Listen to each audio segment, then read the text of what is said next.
आज मैं आप लोगों को बताने जा रहा हूँ शब-ए-मेराज यानी रजब की 27 तारीख को नफिल नमाज पढ़ने की फ़जीलत, इसके साथ साथ नफल रोज़ा रखने की फ़जीलत। हुज़ूर नबी करीम सल्लल्लाहु अलैहि वसल्लम का फरमाने आलीशान है कि रजब के महीने के रोज़े की बहुत ही बड़ी फ़जीलत है और सबसे ज़्यादा 27 तारीख यानी 27 रजब के रोज़े को रखने की फ़जीलत है।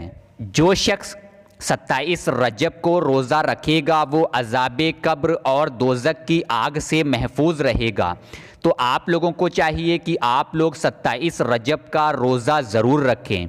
वक्त कम है तो आप लोगों से मेरी दिली गुजारिश है कि इस वीडियो को ज़्यादा से ज़्यादा लोगों तक शेयर करें ताकि जो लोग नफिल नमाज पढ़ना चाहते हैं वो लोग इस वीडियो को देखने के बाद मुकम्मल तरीके से नफिल नमाज पढ़ लें, और जो लोग 27 तारीख का रोज़ा रखना चाहते हैं तो वो लोग इस वीडियो को देखने के बाद 27 तारीख का रोज़ा रखें और उसकी फ़जीलत जानें। क्योंकि 26 तारीख हो गई है तो वक्त बहुत कम है, तो इस वीडियो को दिल से लाइक करें और इस वीडियो को दिल से शेयर करें।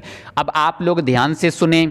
शब-ए-मेराज यानी रजब की 27 तारीख को नफिल नमाज पढ़ने की फ़जीलत, नफिल नमाज पढ़ने का पूरा तरीका हिंदी में, और किस वक्त हम लोगों को नफिल नमाज पढ़नी होगी।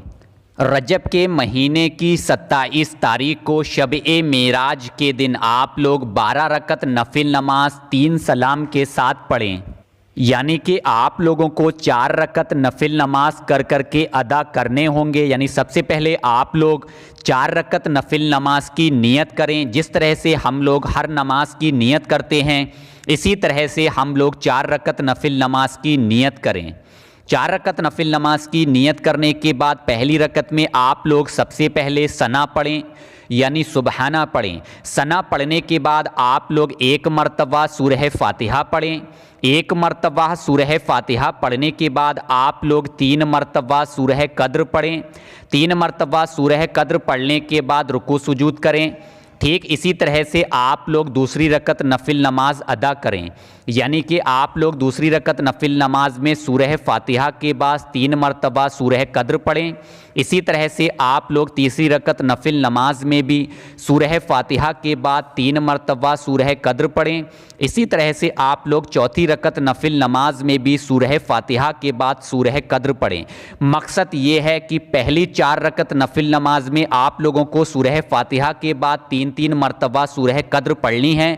इस तरह से आप लोग 4 रकत नफिल नमाज मुकम्मल तरीके से अदा करें।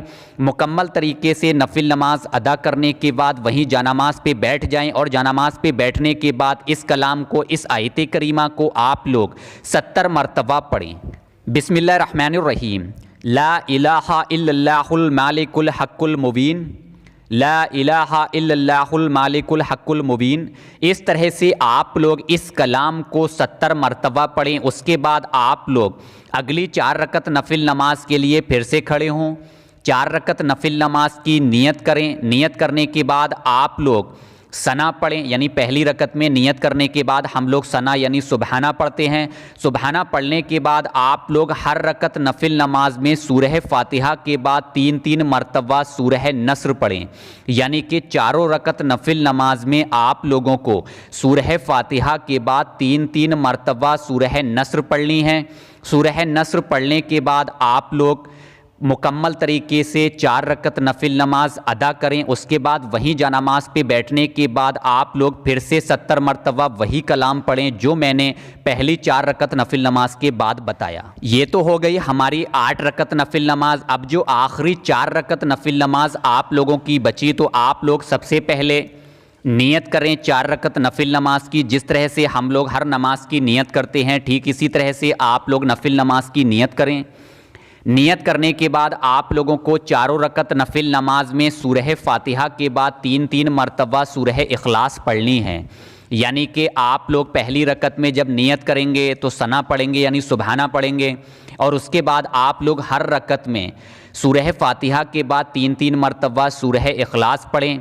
इस तरह से आप लोग 12 रकत नफिल नमाज मुकम्मल तरीके से अदा करें। 12 रकत नफिल नमाज मुकम्मल तरीके से अदा करने के बाद वहीं जानामाज पे बैठ जाएं। जानमाज पे बैठने के बाद आप लोग कम से कम 100 मरतबा दुरूद पाक पढ़ें। जो भी दुरूद पाक आपको याद हो वो पढ़ें।